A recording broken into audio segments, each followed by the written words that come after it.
平息。捌伫咧阿富汗执行反恐任务的澳洲退伍军人班罗伯兹史密斯，2018年有告3间报纸社，讲这个报纸社乱写伊有捕杀、拍捕、恐吓证人，也有一个进前罪，这拢是无影无迹的。不过澳洲联邦法院初一判伊败诉。这是澳洲的法院第一遍审理甲澳军战争罪有关的民事官司。超过40位证人，110天的审理期，甚至是1630万美金的诉讼费用，拢是澳洲司法史的新纪录。审判结果出来，法官判班罗伯兹史密斯败诉。The judgment is a vindication for journalists Nick Mackenzie and Chris Masters,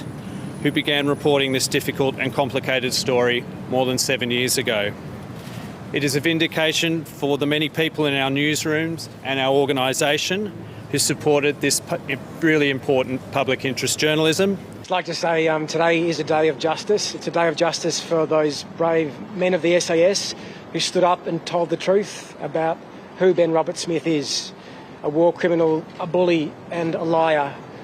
澳洲雪梨新闻部、世纪报也个坎培拉时报，2018年报道战争英雄班罗伯兹史密斯，2009年到2012年连续种喊过的行为，真像是将无武器的阿富汗平民踢落去山澗卡，并且命令部下对这个人开枪，将领着的塔利班战士当作射击比赛目标，向伊的脚趾边啊射至少10枪，一个将伊的假脚假手当作战利品，再登去澳洲做酒杯啊用。一个下令虐待新兵的2件谋杀案。出身澳洲精英空降特军队的班罗伯兹史密斯，86遍被派驻阿富汗，在这个期间战功正水，得到几多项高级军事荣誉。亲像2011年一个英国的白金汉宫，得到女王伊丽莎白2世颁奖最高等级的维多利亚实力勋章。2013年退役了后，转到媒体，变做正红正正的演讲家，也个媒体主管。也拿这3间平民媒体对这个将军的期间的报道，和班罗伯兹史密斯的大众形象变做正歹，伊一受气就对媒体提诽谤的官司。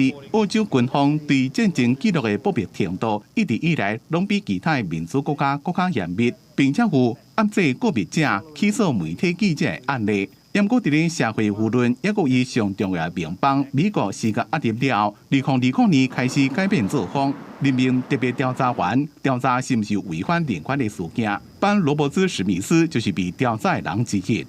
公司新闻王慧文报道。